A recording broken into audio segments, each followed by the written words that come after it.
Bonjour à tous, j'espère que vous allez bien. Bienvenue dans cette petite vidéo. Hier, vous avez eu la chance, que dis-je, l'honneur d'avoir une vidéo avec Sarah et moi. Je l'ai déjà fait sur ma chaîne, mais je me suis dit que c'était cool si je vous emmenais voir mon altar, puisque vous l'avez sans doute remarqué, mais il a fortement changé depuis la dernière vidéo que j'ai fait il y a un peu plus d'1 an. Et pour cause, l'autel, l'altar, c'est fait pour évoluer, donc c'est normal que ça change. Il y a évidemment beaucoup de nouveaux objets qui sont arrivés, de nouvelles choses. Il y a eu des changements dans ma pratique aussi. Avant j'avais 2 autels, donc j'avais un autel comme celui-ci où je mettais les choses importantes, etc. Et j'avais un autel de stockage et de travail qui est toujours là, mais qui est de l'autre côté. Aujourd'hui j'ai 2 autres altars, qui sont 2 altars qui sont dédiés à des divinités. Il y en a un par là, il y en a un par là. Je ne vous les montrerai pas parce que c'est ce travail de dévotion, je le garde pour moi-même. Voici mon autel. Actuellement il est toujours en mode Samhain. Je fais des lives où je refais mon autel pour les fêtes. Je vais pas dire toutes les fêtes parce que c'est pas forcément le cas, j'ai pas forcément le temps, mais voilà, si vous voulez passer sur Instagram, je fais des lives où je refais mon autel et bientôt on va faire l'autel pour Yule.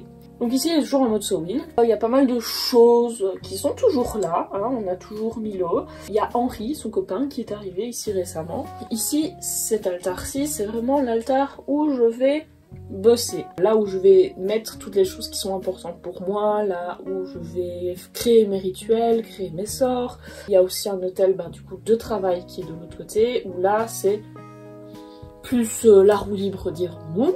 Ici c'est beaucoup plus carré, beaucoup plus cadré. Basiquement, ce qui a changé dans la structure de mon altar, pas grand chose en fait, mais surtout j'ai découvert ce qu'on appelle les nappes. Et je vous jure que ça change une vie, ça change une pratique, la nappe. J'ai été étudiante en mode pendant 2 ans et donc j'ai cette espèce d'amour pour les tissus, j'aime énormément. Et du coup je vais chaque fois chercher un tissu en rapport avec la fête, de la couleur que j'ai envie. Et ici c'est un petit tissu, je sais pas si on verra sur la caméra mais il est tout brillant. Donc si j'aimais beaucoup ce côté un peu ardent. Mes petites bougies, donc celle-ci d'ailleurs qui vit sa meilleure vie. Mes bougeoirs sont toujours là, bon là il n'y a plus de bougies parce que je vais bientôt refaire mon altar pour Yule. Mes pierres, mes petites pierres qui sont toujours là, j'ai vraiment un coin labradorite parce que comme vous pouvez le voir j'en ai plein. Donc on a Henri qui a rejoint notre club. Il y a les dragons qui sont toujours là, que j'ai remis à Maybon parce que j'avais envie, je ressentais ce besoin, je ressentais cette connexion avec les dragons à ce moment-là de l'année. Il y a toujours ma petite clochette évidemment qui me sert à purifier, petite clochette que vous voyez toujours en live quand je purifie et que je lave mon autel avant de le refaire. Petite clochette qui est une clochette que j'ai récupérée de chez mon arrière-grand-mère. Donc ça c'est pour la purification par le son. Après vous avez des trucs qui traînent un peu, donc j'essaye toujours de laisser une partie devant pour pouvoir travailler et déposer des choses. Donc ici elle est plus ou moins pas très grande dirons-nous, mais voilà, c'est ce qui est ici. Ça c'est un roll-on, d'ailleurs je vous invite à voir, c'est un roll-on fait par le Cercle Virtueux. C'est un roll personnalisé, donc elle fait aussi des roll-on pas personnalisés du coup. Elle a une boutique en ligne, je vous invite à aller voir, franchement c'est vraiment top. Et donc ici c'était pour le lâcher prise et le réconfort. C'est du benjoin, de l'orange douce, de la pruche et du basilic tropical.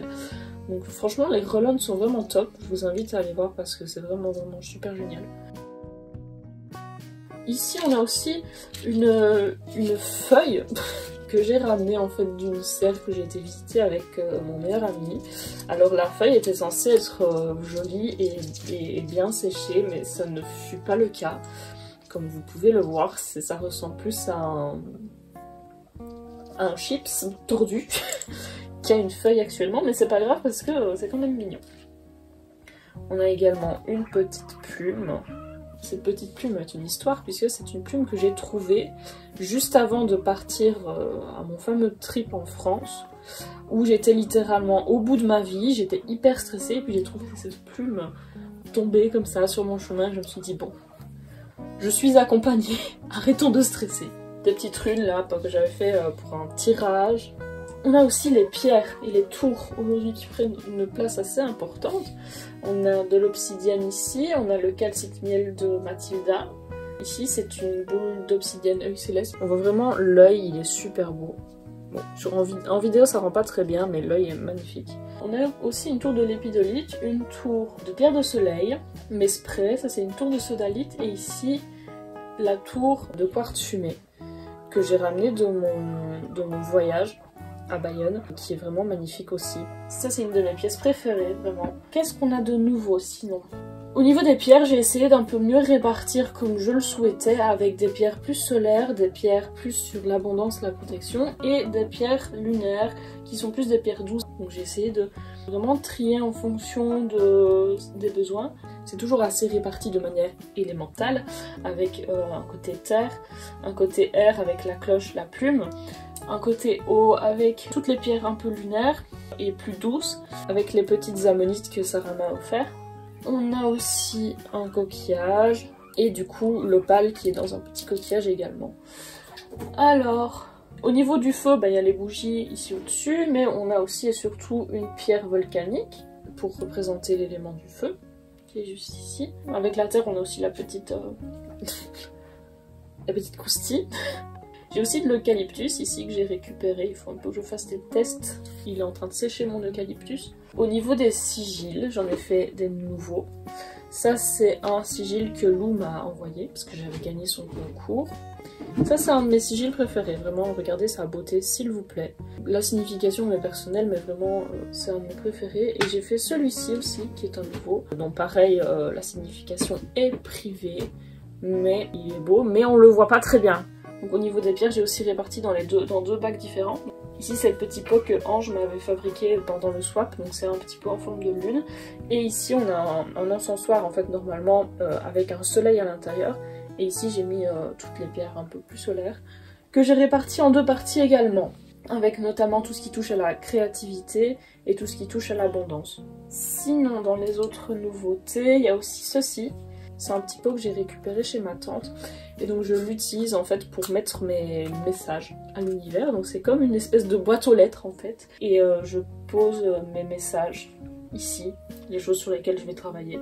Évidemment, une autre grosse pièce qui est arrivée, enfin deux autres grosses pièces qui sont arrivées sur mon altar, ce sont les rangements que j'avais pas au début. Ça c'est mon papa qui me les a ramenés parce que en fait c'était pour jeter et il s'est dit que c'était bien pratique pour ranger des pierres.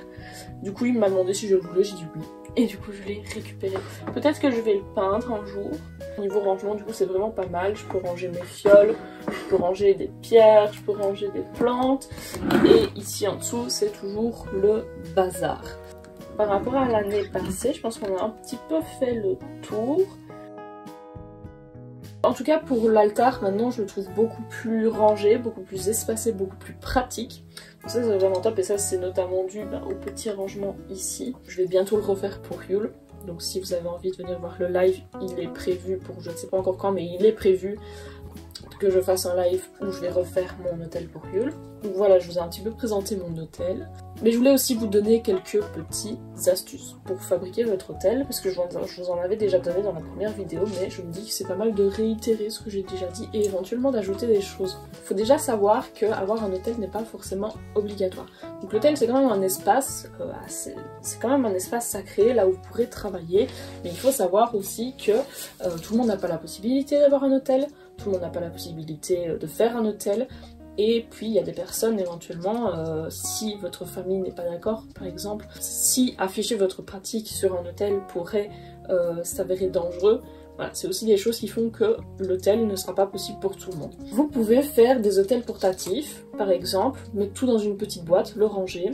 Le principe de l'hôtel, c'est vraiment de pouvoir avoir un espace de travail, avoir un espace de rangement. Vous pouvez très bien avoir un hôtel rangé, caché, que personne ne verra. Vous pouvez faire votre hôtel par terre, vous pouvez le faire sur un meuble, vous pouvez faire votre hôtel en extérieur aussi, et vous pouvez faire des hôtels portatifs, des hôtels que vous allez ranger dans une boîte, ranger quelque part, caché, que personne ne verra. Ça c'est des petits tips qui font que si vous n'avez pas la possibilité de faire un hôtel parce que voilà, familialement c'est pas possible, ou votre entourage n'est pas forcément d'accord avec votre pratique, des petits hôtels portatifs cachés, c'est aussi des choses qui peuvent se faire. Votre hôtel n'est dans un premier temps absolument pas à but esthétique, c'est aussi important de le savoir.